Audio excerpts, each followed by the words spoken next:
Savukku Shankar, Malathi main கிரிமினல்லாம் சொல்லிட்டு வரேன். Leo கூட்டு கொலை முயற்சி, கூட்டு ராபரி தான் பண்றாங்க. அவர் உங்கள்ட்ட போன்ல பேசுனது இல்ல நீங்க பேசுனதுக்கான எவிடன்ஸ் உங்கள்ட்ட இருக்கு கண்டிப்பா. சரி, நீங்க அங்க போனப்ப என்ன நடந்துச்சு சொல்லுங்க. எங்க இருக்கு அவருடைய ஆபீஸ்?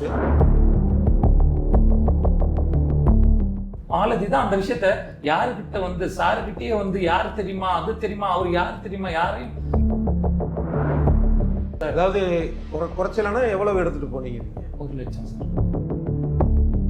அங்க என்ன அடிச்ச ஒரு திருடன் அங்க போய் ஒரு சேனல்ல உட்காந்துட்டு பெலிக்ஸ் கூட உட்காந்துட்டு நான் ஃப்ராடுன்னு கேரக்டர் அசாசினேட் பண்றான். சார் திருடன் சொல்லுங்க சார், மாடர்ன் பிச்சைக்காரன் சார், இதுக்கு என்ன சார் கௌரவமா?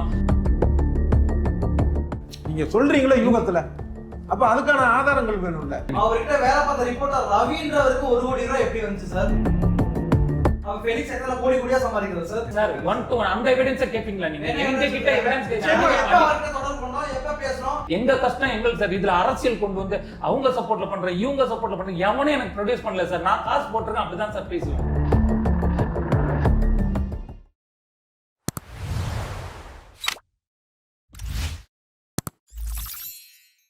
வணக்க நண்பர்களே, இப்போ ஒரு பரபரப்பாக போயிட்டு இருக்கிற விஷயம் என்னன்னா, சவுக்கு சங்கருடைய கைது. அதாவது ரெட் அண்ட் ஃபாலோ அப்படிங்கிற ஒரு திரைப்படத்தோட பற்றி இதில் வந்து ஒரு போதைப் பொருளில் சம்பாதிச்ச படம் வச்சு தான் அந்த படம் எடுத்துருக்கிறாங்க அப்படிங்கிற மாதிரி இவர் ஒரு வீடியோ வெளியிட்டு அதை ட்விட்டர்லேயும் போட்டு அது ஒரு சர்ச்சையாகி அந்த படத்துடைய தயாரிப்பாளர் வந்து புகார் கொடுத்ததன் அடிப்படையில் இப்போ ஒரு கைது செய்யப்பட்டதாக தகவல்லாம் வந்திருக்கு. இந்த சூழலில் இவர் மேலே புகார் கொடுத்த தயாரிப்பாளர் மகேஷ் ரம்யா அவர் வந்து வந்திருக்கிறார் நம்மள்கிட்ட சில கேள்விகளுக்கு பதில் சொல்கிறதுக்கு. அவர் கூட இந்த படத்துடைய இயக்குனர் வணக்கம் தமிழா சாதிக் அவர்கள் வந்திருக்கிறாங்க. அவங்கள்ட்ட பேசுவோம். வணக்கம். இப்போ முதல் விஷயம், சவுக்கு சங்கர் அப்படிங்கிற அந்த ஒரு யூடியூபர் உங்களுக்கு எப்படி அறிமுகம்? இதில் அறிமுகம்ன்றது அவராக வந்தது சார். ட்விட்டரில் வந்து அவர் சில போஸ்ட் போடுறாரு. அது நீங்கள் சொன்ன விஷயம் தான் அதில் இருக்குது. உங்கள் படத்தை பற்றி தவறுதலாக ஒரு விஷயம் போடுறாரு. அது தவறு சார்ன்றதை சொல்லத்துக்கு நாங்கள் சில விஷயங்கள் நெக்ஸ்ட் ஸ்டெப்பு எடுத்துருக்கோம் சார். அதில் தான் அவர் பழக்கம் ஆகிறார். இல்லை, என்னுடைய கேள்வி என்னன்னா, உங்களை பற்றி அவர் எழுதியிருக்கிறாரு இல்லைங்க, நீங்கள் நேரடியாக போலீஸ் போக வேண்டியதானே? அதை விட்டுட்டு எதுக்கு சம்மந்தப்பட்ட பொய்யா எழுதுறாருன்னு சொல்கிறீங்க? அப்புறம் எதுக்கு அவர்கிட்ட போகிறீங்க சார்? அதையும் பண்ணியிருக்கோம் சார். என்ன பண்ணியிருக்கீங்க? நாங்கள் கமிஷனர் ஆஃபீஸ் போயிருக்கோம். இது மாதிரி இருக்கிற விஷயத்தை தான் கேஸ் கொடுத்துருக்கோம். நான் கேட்கறதுன்னா வழியில் காண இல்லைன்னா வழியில் என்ன பயங்கிற மாதிரி நீங்கள் நேராக போலீஸ் ஸ்டேஷன் போக வேண்டியதானே? அதோட நிறுத்த வேண்டியதானே? இல்லை வந்து ஒரு நீதிமன்றத்தில் கேஸ் போட நீங்கள் வந்து சவுக்கு சங்கரை வந்து பார்க்கறதுக்காக போனதான் நீங்கள் சொல்கிறீங்க. அவரு போகவே இல்லைங்கிறார். நம்ம அதுக்கப்புறம் வரோம். நீங்கள் போனீங்களா இல்லையாங்கிறதுக்கு அப்புறம் வருவோம். நீங்கள் போனதா சொல்லக்கூடிய நீங்கள் அந்த வழிமுறையை தேர்ந்தெடுத்தீங்க. அதாவது இப்போ நாங்கள் கமிஷன் ஆஃபீஸில் ஒரு கம்ப்ளைண்ட் கொடுக்குறோம். இப்போ மேக்ஸிமம் பார்த்தீங்கன்னா ஒரு கமிஷன் ஆஃபீஸில் கம்ப்ளைண்ட் கொடுத்தோன்னா வெளியே வந்து ஒரு ப்ரெஸ் மீட் மாதிரி கொடுப்பாங்களா இல்லையா? சரியா? அந்த மாதிரியும் நாங்கள் கொடுத்தோம். ஆனால் இது வரைக்கும் எதுவுமே அதை பற்றி எதுவுமே போடவும் இல்லை. எங்களுக்கு என்னன்னா எங்கள் படத்தை பற்றி தவறாக போட்டாங்க. அதை நாங்கள் எப்படியாவது. காவல்துறையுடைய நடவடிக்கை எப்படி இருந்துச்சு சார்? நம்ம காவல்துறை பற்றி உங்களுக்கு தெரியாதா சார்? சார் இவர் பெரிய ஆளு. நீங்களே சொல்லும் போதே அரசியல் பின்புலம் அது இதுன்னு எல்லாருமே நீங்களே அவரை ஏற்றி விடுறீங்க. என்ன வேணாலும் பேசலாம்னா, ஆனால் 1 சைடு பேசுறாரா 2 சைடு பேசுறாரா? அதாவது உங்களுக்கு வந்து காவல்துறை புகார் கொடுத்தும் நடவடிக்கை தாமதமாகுது. அடுத்தது வந்து மீடியாலையும் வரலங்கிறதுனால நீங்க அவரை பார்த்தது. அடுத்த நிலைமை என்ன மேட்டர்னா, இப்போ நம்ம படத்தை பத்தி தப்பா வந்து வெளியில ப்ரொஜெக்ட் ஆயிட்டு இருக்கு. இது தொடர்ந்துச்சுன்னா எங்க படத்தோட வியாபாரம் பாதிக்கப்படும். அப்போ நம்ம இதுல இல்லைன்னு மறுப்பு தெரிவிக்கணும்ல சார். அப்போ நம்ம ஒரு 4 சேனல்ல போயிட்டு இந்த மாதிரியான ஒரு தவறான ஒரு விஷயம் அப்படின்னு நாங்கள் ட்ரை பண்ணி பார்த்தோம் சார். அதில் எங்களுக்கு எந்த பலனும் கிடைக்கல. ஏன்னா எங்களோட அவன் பெரிய ஆள். இப்போ நாங்கள் முகம் தெரியாத ஒருத்தவங்க நாங்கள் சொன்னா கேட்பாங்களா, முகம் தெரிஞ்ச ஒருத்தவங்க சொன்னா கேட்பாங்களா சார்? அதுதான் சார் நடந்துச்சு. அதுக்கப்புறம் நாங்கள் அவரை எப்படின்னா தொடர்ந்து அதுக்காக தான் சாட்சிக்காரன காலில் விழுவுறோட சண்டைக்காரன் காலில் விழுவுறது போனதான் நீங்க சொல்றீங்க. ஆனா நீங்க அங்க வரவே இல்லை, உங்களுக்கு தெரியாதுங்கிற மாதிரி தானே சவுக்கு சங்கர் சொல்லியிருக்காரு. நாங்கள் வரவே இல்லைன்னு சொல்றாருல்ல. நாங்கள் போனதுக்கான சிசிடிவி ஃபுட்டேஜ் இருக்கும்ல சார். எங்ககிட்ட அவர் பேசுறதுக்கான ஃபோன் கால்ஸோட எவிடன்ஸ் இருக்குல்ல, இதெல்லாம் காவல்துறையில ஒப்படைச்சிருக்கோம். அதை அவங்க வந்து தீவிரமா விசாரணை பண்ணிட்டு இருக்காங்க. அவர் உங்கள்ட்ட போன்ல பேசுனது இல்ல நீங்க பேசுனதுக்கான எவிடன்ஸ் உங்கள்ட்ட இருக்கு கண்டிப்பா. இப்ப அதை நம்ம கேட்கலாமா? நேரம் வரும்போது அது தெரியும்ன்றதுனால கண்டிப்பா நீங்க கேட்பீங்க. அது சீக்கிரம் ரிலீஸ் பண்றோம். இப்போ நம்ம காவல்துறையிட்ட கொடுத்துருக்கோம். ஏன்னா அதை ரிலீஸ் பண்ணோம்னா அவங்க வந்து இது சம்பந்தமா வேற எதனா ஒரு சித்தரிக்க கூட வாய்ப்பு இருக்கு. அதனால இந்த இடத்துல நான் அதை என்னால காட்ட முடியல. சரி, நீங்க அங்க போனப்ப என்ன நடந்துச்சு சொல்லுங்க. எங்க இருக்கு அவருடைய ஆபீஸ்?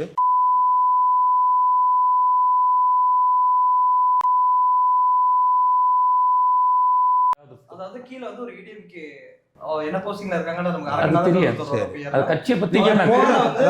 நீங்க நீ அதாவது உங்க சார்பில் நீங்க போனாங்கிறீங்க, ரைட். எத்தனை மணி இருக்கும்? மதியம் என்றைக்கு அது 30ஆம் தேதி ஜூன் 30. ஜூன் 30 எத்தனை மணி இருக்கும்? சாயங்காலம் ஒரு 3 மணி மேல 3 யார் யார் போனீங்க? ரெண்டு பேரும். அங்க யார் இருந்தாங்க? சவுக்கு சங்கர், மாலதி, மெயின் கிரிமினல்லாம் சொல்லிட்டு வரேன், லியோ. அது பேரை சொல்லுங்க. கிரிமினல் அப்படிங்கிறது வந்து நீதிமன்றத்துக்கு அப்புறம் தான் அடிச்சவங்க அடிப்பட்டதுனால அடிப்பட்ட வழியில நான் பேசுறதுலாம் நான் எல்லா இடத்துலயும் ஆதங்கம் தான் சார் பண்றேன். நான் அமைதியா பேசணும்னு நினைக்கிறேன். அரசியல் ஆக்காம நீங்க கேள்வி கேட்கறீங்க அழகா, அதனால நான் பதில் சொல்லிட்டு இருக்கேன். என்ன நடந்ததுன்னு சொல்லுங்க. அங்க வந்து பணம் கேட்டு மிரட்டி தான் அவன் கூப்பிட்டது. நான் கொஞ்சமா பணம் எடுத்துட்டு போயிட்டு இதை எப்படியாவது உழுவாத குறையா எப்படியாவது எடுங்கன்னு எங்க ஆதாரங்களும் காட்டுறோம் சார். எப்படின்னா நாங்க கஷ்டப்பட்டு இது மாதிரி பண்ணிருக்கோம் சார். அதாவது குறைச்சலானா எவ்வளவு எடுத்துட்டு போனீங்க நீங்க? 1 லட்சம் சார். ஆனா அதை கூட அவர் தவறா சொல்லியிருக்காரு. நாங்க வரவே இல்லை ஆபீஸ்க்கு, ரெட் அண்ட் ஃபாலோவர் திரைப்படத்துக்காக வந்து பணம் கேட்டு மிரட்டதாவோ, நாங்க 2 லட்சம் பணம் கேட்டதாவோ, புருஷோத்தமன் ப்ரொடியூசர் பேர் கூட தப்பா சொல்லி எல்லாமே ட்ரிகர் சார். கேஸ் கொடுத்தவங்க பேர் இல்ல அப்படின்ற மாதிரி சொல்லி தப்பா ஒரு பதிவு போட்டுருக்காரு சார். ஆக்சுவலா புருஷோத்தமன்ங்கிறது அப்பாவுடைய உங்களுடைய அதுல ஏதோ தப்பு இருந்திருக்கு, பதட்டத்துல படிச்சிருக்கலாம். அமௌண்ட்டை தப்பா சொல்றதும், அதுல வந்து கம்ப்ளைண்ட் கொடுத்தவங்க பேரை தப்பா சொல்றதுனா இது பிளான்டு ட்ரிகரிங். எல்லாரும் அதை சில இதுல இன்னொரு வீடியோல கூட சொல்லியிருக்கீங்க போல இருக்கு. எப்படின்னா அந்த பிரஸ் மீட்ல வந்து உங்களை ஏதோ அந்த பெண்மணி வந்து அடிச்சாங்க, எல்லாரும் தான் சார் அடிச்சாங்க. ஒட்டுமொத்த கூட்டு கொலை முயற்சி சார். கூட்டு கொலை முயற்சி, கூட்டு ராபரி தான் பண்றாங்க அந்த சேனல்ன்றது எங்க மூலியமா தான் வெளில வருது. நீ போதைப் பொருளால பண்ணதால எங்களுக்கு இவ்வளவு பிரச்சனை இருக்குன்னு நாங்க கெஞ்சிற எங்களை மன்னிப்பு வீடியோ கேளுன்னு இவன் ஆரம்பிச்சு நானும் ஓகே மன்னிப்பு வீடியோ கேட்டுருவாருன்னு அதை மட்டும் கொஞ்சம் பண்ணிருங்க சார் கெஞ்சிரும். மாலதி தான் அந்த விஷயத்த யாருக்கிட்ட வந்து சாருக்கிட்டே வந்து யார் தெரியுமா, அது தெரியுமா, அவர் யார் தெரியுமா, யாரையும் உங்களை இங்க கொண்டு போட்டாலும் கேட்கறதுக்கு ஆள் கிடையாது தெரியுமா, எங்களை ட்ரிகர் பண்ண உடனே மாலதிக்கு முன்னாடி நான் ஆண் மகன் காட்டுறதுக்கு எங்க காட்டணுமோ ரூம்ல ஒன்னா இருந்தப்போ ஒரே இடத்துல அரெஸ்ட் பண்ணப்ப காட்ட வேண்டியது எங்களுக்கு அங்க காட்டுறன்ட்டு என்ன எங்க உதைச்சாரு தெரியுமா, கீழே இழுத்து கோவத்துல பைசா புடுங்குறாரு. புடுங்கினோம்னா இவ்வளோ ஒரு திமிரு. என்ன 1 லட்சம் கொடுத்துட்டு நான் என்ன பிச்சைக்காரனா? எனக்கு போதை காசுலையும் கோடி கோடியா நீங்க பணம் சம்பாதிப்பீங்க, கஞ்சா விற்கிறவனையும் அவனையும் வச்சு படம் பண்ணிட்டு. சரி, நீ உங்கள்ட்ட போன் இருக்குல்ல, அதுல ரெக்கார்ட் எதுவும் பண்ணீங்களா? அங்க வந்து அவனோட டோனை நீங்க பாத்தீங்கன்னா போலீஸ் முன்னாடி இப்படி உட்காடுறவன் அங்க எங்களுக்கு எப்படி இருந்திருப்பான்னு நீங்க சார் உள்ள சுத்தி ஆள் எப்படி இருக்காங்கன்னு நாங்க 2 பேர் போயிருக்கோம். கெஞ்சாத குறையா அவனோட நடவடிக்கை பாத்தீங்கன்னா போலீஸ் கிட்டே அப்படி இருந்தவன் எங்க கிட்ட எந்த மாதிரி டோன்ல அவன் இருக்கான்னு போது எங்க போனை எடுத்தா போனையை உடைச்சா என்ன சார் பண்ணுவீங்க? யார் சார் வாங்கி தரும்? இன்னைக்கு எங்க படம் இவ்வளவு பிரச்சனை இருக்கு, பிரச்சனை யாருமே பேசுறது இல்லை, இது அரசியல மட்டும்தான் பேசுறீங்க சார். அதுக்கான நேரமும் எங்களுக்கு கிடைக்கல சார். ஏன்னா டக்குன்னு நடந்த மாதிரி இருந்துச்சு சார் எல்லா விஷயமே. நாங்க மன்னிப்பு கேட்க சொன்னா அவங்க அதனால கோவப்பட்டாங்க சார். மாலதி சொன்னதுக்கு அப்புறம் தான் மத்தவங்க எல்லாரும் சேர்ந்து எங்களை அடிக்க வர்றாங்க. மன்னிப்பு கேட்டு வீடியோ போடுங்க, எங்களை பத்தி போட்ட பதிவை நீக்குங்க அப்படின்னு மாதிரி சொல்லி சொன்னோம். அதுக்கு மாலதி வந்து என்ன பண்ணாங்க, ஏன்னா யாரை பார்த்து அவர் பேசின வீடியோவில் சொன்னது என்னன்னா, இது மாதிரி வந்து போதை வழக்கில் கைது செய்ய அவருடைய வீடியோவில் சொன்னது அதான் அஜய் வாண்டியார் அவர் நடிக்கிற படம், அதனால் அவர் வந்து இதில் பணம் வந்து கொடுத்துரு ஃபைனான்ஸ் அப்படிங்கிற மாதிரியானது அப்படிதானே அவர் சொல்லியிருக்கிறார். அது மாதிரி போதைக்கான காசுல பண்ணாரு அஜய். அஜய் கிடையாது தயாரிப்பாளர். நான் எனக்கு மனசுல அவரு அப்படியே அந்த ஒரு வீடியோவுடைய அர்த்தம் அப்படி வருது, போதைன்றது அர்த்தம் வருது. அது தப்பா நாங்க போட சொன்னோமா இல்லன்னா ஆட்சி யாரோ சொல்றீங்களா எங்களை எதுல சம்பந்தப்படுத்துறீங்களே அவங்க போட. ஆனா இது அஜய் மேலேயும் வந்து குற்றச்சாட்டுகள் வழக்குகள் இதெல்லாம் இருக்கு இல்லையா? அவர் மேல உள்ள கேஸ் என்னவோ சார். நாங்க இந்த படம் எடுத்து நாங்க 3.5 வருஷம் ஆகுது சார். இப்ப நடந்த விஷயத்துக்கு 3.5 வருஷத்துக்கு முன்னாடி அதே வச்சு நாங்க படம் பண்ணதுக்கு போதை காசுல பண்ணி நாங்க எப்படி சார் காசு வாங்கி? இதுலயே லாஜிக் உடையிலையே சார். இவ்வளவு வருஷம் பத்திரிகையில இருந்திருக்கீங்க, உங்களுக்கு இது தெரிய வேணாம்? இதுதான் நடந்தது. இவ்வளவு சொல்றோம். 3.5 வருஷத்துக்கு முன்னாடி அஜய் நாங்க யூஸ் பண்றோம். போதை கேஸ் லாஸ்ட் இயர் நடந்திருக்கு. லார்ட் ஆஃப் த ரிங்ஸ்ல ஏதோ பிரச்சனை, அதுவும் அவர் போதை வழக்கிலேயே கைதாகுங்க. அவரோட பிரச்சனையை விட்டுருங்க, ஏன் படத்தோட பிரச்சனை இது எடுக்க சொன்னது நியாயம் தானே சார்? எடுத்து நாங்க நியாயத்தை காட்டுறோம். நாங்க சம்பளம் அமைச்சது அவரு காசு அனுப்பல, நான் தான் ப்ரொடியூசர், இந்த டைரக்டர், இவங்க ஒய்ஃப் ஆயிஷா ஷாதிக்கு எல்லாம் நகையெல்லாம் வச்சு இவ்வளவு பண்ணிருக்காங்கன்றது பேசுறோம். அவருக்கு மனசாட்சின்னு ஒண்ணு இருந்தா திருடுறது மட்டுமே தொழிலா வச்சு சில கூட்டாளிகளையும் கூட இப்ப வெளில வச்சு எல்லாம் கூட்டுக்கலவாணிகள்லாம் வேலை பாக்குறாங்க சார். நிறைய வார்த்தைகளை விடுறீங்களே தவிர இப்ப அவர் வந்து ஒரு நீங்க சொன்னதுக்கான ஆதாரம் அப்படிங்கிறதுக்கா நீங்க பணம் கொடுத்ததுக்கான ஆதாரம் அவர் சொன்ன வார்த்தையை நீங்க அங்க இருந்து கேட்டிருந்தீங்கன்னா இப்ப வார்த்தையே மெதுவா பேசுற பத்திரிகையாளர், நீங்க மூத்த பத்திரிகையாளர் அப்படிதான் பேசுவீங்க. நடந்தது எனக்கு, நான் எப்படி பேசுவேன் அங்க பேசுனதுக்கு ஏத்த மாதிரி இப்ப நான் உங்களை மரியாதை இல்லாம பேசுறேன் சார். நீங்களே ட்ரிகர் ஆவீங்க சார். அங்க நடந்த விஷயம் என்னன்னா எங்களெல்லாம் எவனும் கேட்க முடியாது. அடுத்து நாங்க வந்தோம்னா நீங்க உயிரோடயே இருக்க முடியாது, கொன்னுடுவேன். அடுத்த ஆட்சின்றதான் அது. அடுத்து நாங்க வந்தோம்னா நீ சினிமாலேயே இருக்க மாட்டேன்றான் சார். இதுக்கப்புறம் அவன் உயிரோட சரி வருஷத்துக்கு ஒரு 100-200 படங்களே வருதுங்க.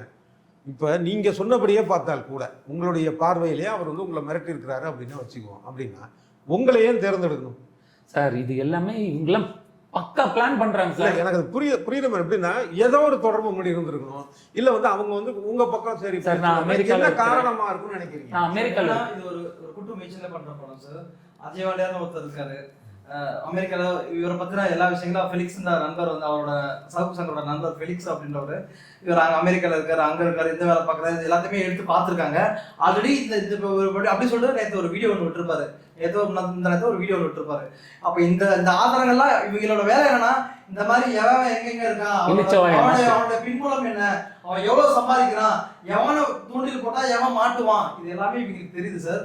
உண்மையை உடைக்கிற புடிங்கி தானே சார். நான் உங்களுக்கு வயசுல மரியாதை வேற இருக்கு, என் வார்த்தைக்கு கொஞ்சம் வந்து சார் நான் நிறைய அவஸ்தைப்பட்டிருக்கேன் சார். காசு இதுல எத்தனை குடும்பம் பாதிச்சிருக்கு. 20 லட்சம் கொடுத்த ஒரு ப்ரொடியூசர் உள்ள வந்து 50% எனக்கு கொடுத்தாதான் இது கேஸ் போடுற அளவுக்கு இவர் வீட்டுக்கு வந்து பிரச்சனை பண்றாங்க, அவங்க ஒய்ஃப் வந்து பிரச்சனை பண்றாங்க. இதுல எவ்வளவு ஃபேமிலி அடங்கியிருக்கு சார். எங்க கஷ்டம் எங்களுக்கு சார். இதுல அரசியல் கொண்டு வந்து அவங்க சப்போர்ட்ல பண்றேன், இவங்க சப்போர்ட்ல பண்றேன், எவனே எனக்கு ப்ரொடியூஸ் பண்ணல சார். நான் காசு போட்டிருக்கேன், அப்படிதான் சார் பேசுவேன். ஆனா அரசியல் ஞாபகம் வருது. இப்ப நீங்க தான் வந்து உதயநிதி கூட போட்டோ இருக்கிறது, கிருத்திகா உதயநிதி கூட போட்டோ சினிமால இல்லையா இதெல்லாம் போட்டு அவர் சினிமால இல்லையா சார்? நான் சினிமால இருக்கேன். சின்ன வயசுல ஒரு விஷயத்த நான் ஒரு வீடியோ போட்டிருக்கேன். கிருத்திகா உதயநிதி அப்படின்றவங்க ஒரு இயக்குனர் சார், ஒரு பெண் இயக்குனர். ஒரு சினிமா துறையில இருக்கவங்க ஒரு பெண் இயக்குனர் கூட போட்டோ எடுக்க கூடாது. வரும்போது போட்டோ எடுப்பாங்க. அது எப்படி சார் அரசியலா மாறும்? இல்ல அந்த அளவுக்கு தொடர்பு இருக்கிறப்ப அப்ப காவல்துறை வந்து விரைந்து நடக்கும், நடவடிக்கை எடுத்திருக்கலாம், செஞ்சிருக்கலாம் அப்படிங்கிற மாதிரி தானே தோணும். வேணுனே வந்து இது மாதிரி கூட நீங்க ஒரு வாய்ப்பு அந்த மாதிரி இருக்கு. இந்த நிகழ்வு நடந்திருந்தா இதே வாய் எப்படி பேசும் தெரியுமா? எல்லா ஊடகமும் என்ன பண்ணிருப்பாங்க தெரியுமா? இவர் வந்து உதயநிதி கூட இருக்காரு, உடனே தூக்கிட்டாங்க. இவ்வளவு கேஸ்க்கு வெயிட் பண்ணவங்க இதுக்காக வெயிட் பண்ணி தூக்கிட்டாங்கன்னு. அப்ப நீங்க வந்து புகார் கொடுத்தது ஜூலை 1 அதானே சொன்னீங்க. இப்ப நடவடிக்கை எடுத்தது இந்த டிசம்பர் மாசம். இவ்வளவு நாள் இழுத்து எங்களை ஒரு திருட மாதிரி என்ன காசுல பண்ணீங்க, எப்படி பண்ணீங்க, ஏது பண்ணீங்க, நகை ரசீதி இதெல்லாம் நாங்க என்ன சார் நகை சார் இங்க என்கொயரி நீங்க போய் பண்ண முடியாது. ஆனா என்கொயரி பண்ண புடிங்க மாதிரி அங்க ஒருத்தன் சேனல்ல உட்காந்து அவங்க ஆளு அங்க என்ன அடிச்ச ஒரு திருட அங்க போய் ஒரு சேனல்ல உட்காந்துட்டு ஃபெலிக்ஸ் கூட உட்காந்துட்டு நான் ஃப்ராடுன்னு கேரக்டர் அசாசினேட் பண்றான். நான் Facebookல நீங்க தனிப்பட்ட முறையில் நிறைய பேசுறீங்க அந்த மாதிரி திருடங்கிறீங்க, அது பண்றீங்க சார். திருடன் சொல்லுங்க சார். மாடர்ன் பிச்சைக்காரன் சார். இதுக்கு என்ன சார் கௌரவமா? அந்த இதுல QR கோட போட்டு யூடியூப்ல வந்து பணம் போடுங்கன்றது அது தவறு கிடையாது சார். அதுக்கு காரணம் என்ன சார்? சார் இவரை கைது பண்றதுக்கு முன்னாடியே 94,000 ரூபாய் அவரோட அக்கௌண்ட்டுக்கு பணம் வந்ததா ஒரு காட்டுறாங்க, ஒரு செய்தியை காட்டுறாங்க. அவர் வந்து அடிச்சோ ஏமாத்தியோ புடுங்குறாரு. இவர் என்ன பண்றாரு, என் சேனலுக்கு நிதி கொடுங்க நான் அப்படின்னு QR கார்டை போட்டு அந்த மாதிரி காட்டுறாரு. வேலைகள் எல்லாமே இப்படி காசு புடுங்குறது தான் சார் இவங்களோட வேலைகளே. இப்ப வந்து ஏதாவது யாரா பத்தி தெரிஞ்சு வச்சுக்கிறாங்கல்ல, அமெரிக்கால இவர் இது பண்றாரு அது பண்றாரு தெரிஞ்சுக்கிட்டு இவர மாதிரி ஒரு 100 பேரை சம்பந்தமா அவங்களுக்கு தெரியும் சார். அப்ப இவங்க என்ன பண்றாங்க சார், இவர் வந்து இந்த மாதிரி புடுங்குறாரு சார். இவர் வந்து QR கோட் போட்டு அப்படி பண்ணும்போது என்ன ஆகுதுன்னா, இப்போ ஒரு நிஜமாலே சார் ஒருத்தவங்க வந்து ஒரு போதைப் பொருள் கடத்துறாங்க, இல்ல வந்து ஒரு பெரிய அரசியல் சம்பந்தமா ஏதோ ஒரு பெரிய பிரச்சனை நடக்குது. அப்போ வந்து இவங்க அவனை பத்தி ஃபுல்லா தெரிஞ்சு வச்சுக்கிறாங்க. டேய் உன் வீக்னஸ் இதெல்லாம் இப்ப இதெல்லாம் நான் சொல்லணும்னா சொல்லக்கூடாதுன்னா எனக்கு நீ காசு கொடு, அவர் நான் அந்த காசு அனுப்பிச்சு எனக்கு நீ கூகுள் பேலே பண்ணு, நான் ஏதாவது காசு கேட்டா எனக்கு நிதி உதவி வந்த காசுன்னு நான் சொல்லிக்கிறேன். நீங்க சொல்றீங்களா யூகத்துல? அப்ப அதுக்கான ஆதாரங்கள் வேணும்ல. எந்த இதுக்காக ஆதாரம்? இப்ப வந்து இவங்க வந்து யாரையாவது மிரட்டி அந்த காசு வர்றதுக்காக தான் வந்து நிறைய விஷயம் காலமா நிறைய சொல்லிட்டு இருக்காங்க. ஏதோ RTO G2 என்னென்னமோ சொல்றாங்க. அதெல்லாம் நாங்க வர்றது விரும்பல. இதையும் அரசியலா அந்த விஷயத்துக்கு என்ன கொண்டு போவாதீங்க தயவு செஞ்சு. என்ன நான் ஏன் பர்சனல் பேஜ்ல என்னை பத்தி நான் என்ன பண்றேனோ நான் தான் போட்டிருக்காரு. நீ எங்கேருந்தோ அலசி ஆராய்ஞ்சு புடிங்கிட்டு வந்துட்ட மாதிரி இவர் பாருங்க இப்படி பண்ணிருக்காரு, இவர் பாருங்க அப்படி பண்ணிருக்காரு, இவர் ஃப்ராடு, இதை வச்சுதான் பண்றாங்க. ஃப்ராடுன்னு சொல்றாருல்ல, அதே நேரத்துல ஒரு விஷயம் சொல்லியிருக்கிறாருல்ல ஃபெலிக்ஸ், அவர்கிட்ட பணியாற்றின ரிப்போர்ட்டர்கிட்ட வந்து நீங்க 1 கோடி ரூபாய் ஏமாத்திட்டீங்கன்னு. ஃபெலிக்ஸ் ஒரு யூடியூபர், நீங்க அப்புறம் சொல்லுங்க, ஏமாத்துறது உங்களா தான் சொல்லிருக்காரு, 2 பேரும் சொல்லிருக்காரு. ஃபெலிக்ஸ் ஒரு யூடியூபர் சார். அவர்கிட்ட வேலை பார்த்த ஒரு ரிப்போர்ட்டர்னு சொல்லியிருப்பாரு அந்த வீடியோல. ரவி அவர்கிட்ட வேலை பார்த்த ரிப்போர்ட்டர் ரவின்றவருக்கு 1 கோடி ரூபாய் எப்படி வந்துச்சு சார்? அப்போ அவர்கிட்ட வேலை பார்த்த ஒரு ரிப்போர்ட்டருக்கே 1 கோடி ரூபாய் வருதுன்னா அவன் ஃபெலிக்ஸ் எத்தனை கோடியா சம்பாதிக்கிறார் சார்? எங்க ஒரு பரம்பரை கோடீஸ்வரனா கூட இருக்கலாம். பரம்பரை கோடீஸ்வரன் ஃபெலிக்ஸ் கிட்ட வந்து வேலை செய்வாங்க. என்ன சார் காமெடி பண்றீங்க நீங்க? சரி, நீங்க சொன்ன அந்த நபர் அந்த நபர் வரணும். 1 to 1 இருக்கட்டும். அவங்க என்ன எவிடன்ஸ் சார் 1 to 1 அந்த எவிடன்ஸ் கேப்பீங்களா நீங்க? எங்க கிட்ட எவிடன்ஸ் கேட்காம தொடர்பு பண்ணோம், எப்ப பேசணும், அந்த ரவின்றவர் யாரு, ஃபெலிக்ஸ்க்கு வரணும்ல. என்ன சம்பந்தம் சார்? நிச்சயமா வந்து அதையும் அப்ப அவர்கிட்ட கேட்கறது சார் ரெட் நீங்க சேனல்ல evidence கொடுங்க. என்ன பேச விட்டு நான் பார்த்தேன் இது பண்ணனால அங்க அவனால பேச முடியாம வாய் அந்த இப்ப ஃபிளிக்ஸே நம்ம வந்து ஒரு கேட்டு பார்க்கலாம். பார்த்தா நீங்க 2 பேரும் உட்கார்ந்து பேசுறதா இருக்கீங்களா? நான் எத்தனை சேனல்ல சொல்லியிருக்கேன் சார், கொடுத்துருக்கேன் சார். 1-to-1 எந்த சேனலாவது மிடில்ல நீங்களும் தயாரா ஃபெலிக்ஸ் இருக்கீங்க? நான் தயாரா இருக்கேன் சார். ஃபெலிக்ஸ் 1-to-1 அந்த ரவி கவி எங்களை அடிச்ச லியோ எல்லாரையும் வச்சு இது எல்லாமே லியோ எங்களை அடிச்சதுக்கு அப்புறம் தான் நீங்க சார் காவல்துறை சார், அன்னைக்கு ஆபீஸ் போன அன்னைக்கு கூட நாங்க ஏன் நான் ரெண்டு பறந்து பேரும் போயிட்டேன். சொன்னோம். அவர் என்ன சொன்னார்னா, இல்ல இது 1-to-1 தான் எங்களால பேச சார், முடியும் smart work அப்படின்னு சார். சொன்னார் சார் அவரு. அவன் பண்ணது எல்லா இன்டர்வியூல 2 பேர் உட்காரோம். சில இடத்துல தான் நான் என்னோட கருத்தை தெரிவிக்கிறதுக்கு அவர் இல்லாதப்ப ஃபேமிலி 2 குழந்தை ஷூட் இதெல்லாம் பண்றாங்க போறாங்க. நான் இல்லாம அந்த இடத்துல அவ்வளவு பெரிய ஆபீஸ் வச்சிருக்காரு. 1-to-1 தான் பண்ணுவாங்க. 2 பேரும் உட்கார்ந்து இவரை பேசுவோம். உட்கார வைக்க முடியாது. அது தெரியல. அதுவே ஒரு பிளானிங். அப்ப ஃபிளிக்ஸ் வந்து உங்களை பேட்டி எடுத்தப்ப 2 பேரும் ஆமா, தான் நீங்க போனீங்க. எதுக்கு நானும் பின்னாடி சார், வரேன். இவன் எல்லாமே ஃப்ராட் மாதிரி பேசுறான்னு இவன் கிட்ட நான் பேச முடியாதுன்னு இவனுக்கு ஒரு ஆதங்கம். இவன் ரொம்ப எமோஷனலா ஆல்ரெடி அன்னைக்கு வந்து ஒரு இடத்துல போயிட்டு வந்த இடத்துல அழுதுட்டான். அதுல இருந்து நீ அலர்த பார்த்தா நான் கடுப்பாயிடுவேன், எந்த இடத்துக்கும் இன்டர்வியூ கொடுக்க மாட்டேன்றீங்க. ஏன்னா எங்க உண்மையான ஆதங்கம் இன்னைக்கு தைரியமா பேசுறான். ஆனா உள் மனசுல என்ன இருக்குன்னு தெரிஞ்சு அது வெளிப்பாடு. அப்புறம் சொன்னா எல்லா சேனல்லையும் போய் அழுகுறாங்க, ரொம்ப நடிக்கிறாங்க, ப்ரமோஷன் பண்றாங்கன்றான். சார் எதுக்கு சார்? சார் எங்க படத்துக்கு நீ தான் சார் ப்ரமோஷன் பண்ண, வந்த போதை பொருள் எனக்கு ஆதங்கத்துல நான் என்ன வார்த்தை விடுறேன், உங்களுக்கு வயசுக்கு மரியாதை கொடுக்கணும்னு தான் நானும் ட்ரை பண்றேன். ஆனா அதெல்லாம் ஃபெலிக்ஸ் என் வாயிலிருந்து சரி. அப்புறம் இன்னொரு விஷயம் என்னன்னா, நீங்க எதுக்கு எடுத்தாலும் வந்து பாத்தீங்கன்னா சவுக்கு சங்கர் ஃபிளிக்ஸ் அவங்க கூட்டணிங்கிறீங்க, அது இதுங்கிறீங்க. அவர் ஒரு இவர் 2 பேரும் சேர்ந்து பேட்டிலாம் பேசியிருக்கிறாங்க, பேட்டி கொடுத்து ரைட்டு ஓகே, அது ஒரு பக்கம். ஆளுக்கு ஒரு யூடியூப் சேனல் வச்சிருக்காங்க, சில இதில் சேர்ந்தும் பேசிருக்காங்க. எதுக்கு டக்குன்னு 2 பேரையும் ஒன்று சேர்த்து பேசுறீங்க நீங்க? சார், அதாவது என்னன்னா, இப்போ அந்த பிரச்சனை நடக்கும்போது சவுக்கு சங்கரோட ஆபீஸ்ல இருந்த என்ன பிரச்சனை?